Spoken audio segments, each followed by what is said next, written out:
Nagulat ako, may humampas sa likod ko, bandang balakang. Grabe yung shock ko. Nakita. Malakas yung pagkakahampas, parang buong energy niya nilagay niya sa pagpalo sa akin.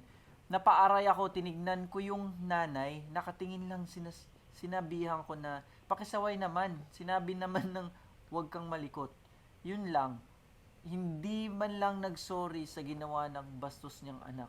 Grabe, I'm fuming mad. Kanina gusto kong kutusan yung bata, 4 to 5 year old siguro. Lalaking bata, Lalaki, bata pa, wala namang manners. Malamang nakuha sa nanay. Bang. Kung pwede lang, hampasin din eh. Naalala ko galit ko.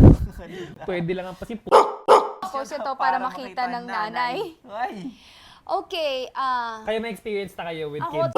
Annoying nai-imagine ko kids. pa lang, nai-imagine ko pa lang na ako yan. Talagang ganyan din yung galit ko. Legit. Ang daming batang nakakairita. actually. Sorry sa mga may anak dyan, pero Sa marami mga batang nanonood dyan, marami ang mga 4 to 5 years old, marami sa mga anak ninyo nakakairita talaga.